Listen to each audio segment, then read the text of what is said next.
Hello' everyone, মোৰ চেনেলত ব্লগলৈ আপোনালোক সকলোকে মই স্বাগতম জনাইছোঁ।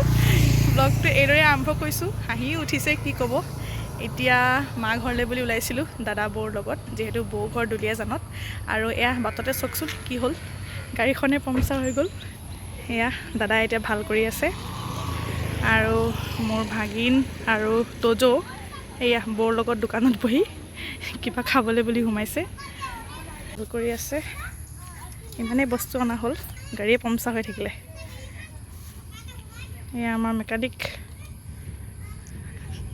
আপোনালোকে এনেকৈ ৰাস্তা ঘাটে যদি গাড়ী চাড়ী বেয়া হয়, কিবা এটা চিম্বল দি থ'ব, যাতে মানে ইফালৰ পৰা অহা গাড়ীয়ে গম পায় যে এইখন গাড়ীৰ কিবা এটা হৈছে বুলি, প্ৰব্লেম। কি লাগ চাওকচোন, এইখন দোকানৰ পৰাই সেই খুৰীহঁতে এয়া লাল চাহ বনাই দিছে। ইমান টোপনি টোপনি লাগি আছে। চাহকাপ খাই লওঁ, কাৰণ ভাতকেইটা খাই পিনে ওলাই আহিছিলোঁ আমি।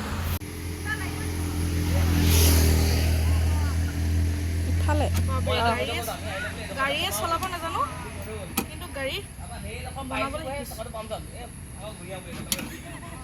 এইকেইটা মাছ ডিগবৈৰ পৰা লৈ আহিছোঁ। মোৰ ভাইটিয়ে দি পঠিয়াইছে মোৰ ভাগিন কিয়ানৰ কাৰণে। ই মাছ বুলি ক'লে বহুত বলিয়া।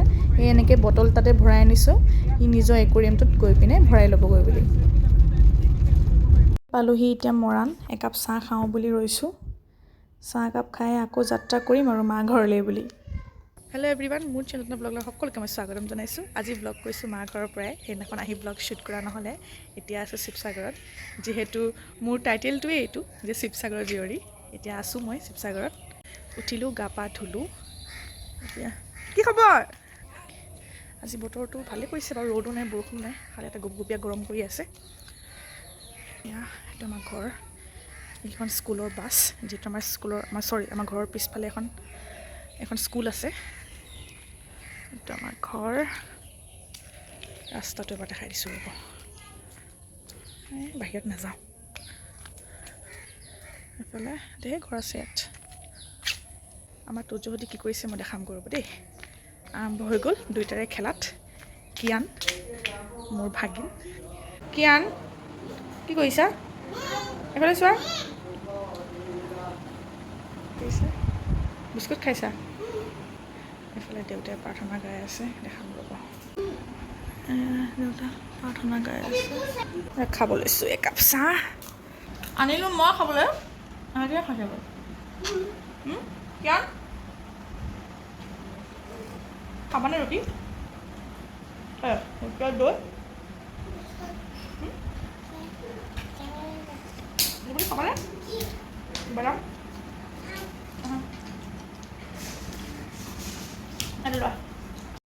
এতিয়া বৌয়ে বনাই আছে ৰুটি আৰু ৰঙালাও চব্জি। ব্ৰেকফাষ্ট খাম আৰু এতিয়া।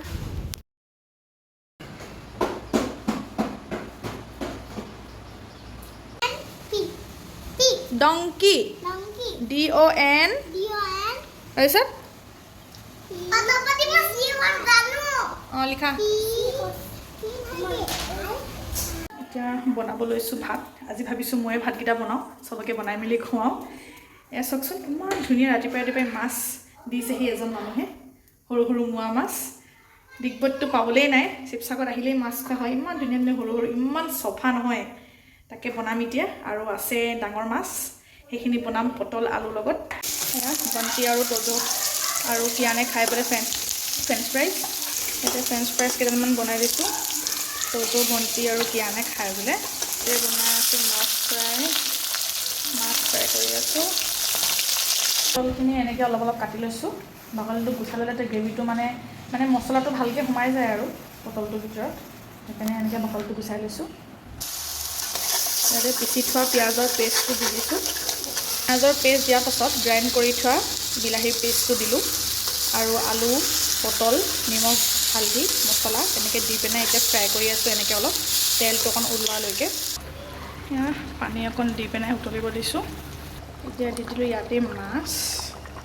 তৰকাৰীটো উতলাৰ পাছত ইয়াতে ধনিয়া মানে মান ধনিয়া দি পিনে অকণমান এনেকৈ গাৰ্নিচিং কৰি দিছোঁ। হৈ গ'ল মোৰ মাছ আৰু পটল তৰকাৰী। বাকীবোৰ বনাই হ'লেই, সৰু সৰু মাছকেইটা যে দেখাইছিলোঁ সেইকেইটা এতিয়া বনাম। মাছ এতিয়া ইয়াত দিম।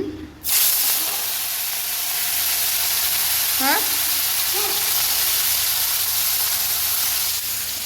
অ' বাহ নতুন চশমা চাওঁ এইখনে আছিল আজি আমাৰ ভাতৰ থালি বেলি টাইমত আমি গোটেইখিনি ওলাই আহিলোঁ অকণমান ফুৰিলোঁ মেলিলোঁ অকণমান টাইম স্পেণ্ড কৰিলোঁ আৰু ঘৰলৈ বুলি ওলালোঁ আজি মোৰ মিনি ব্লগটো ইমানেই আছিল যদি মোৰ ভিডিঅ'টো চাই ভাল পালে প্লিজ লাইক শ্বেয়াৰ আৰু ছাবস্ক্ৰাইব কৰি দিব কাষতে থকা বেল আইকনটো ক্লিক কৰিবলৈ নাপাহৰিব আকৌ লগ পাম এটা নতুন ব্লগৰ লগত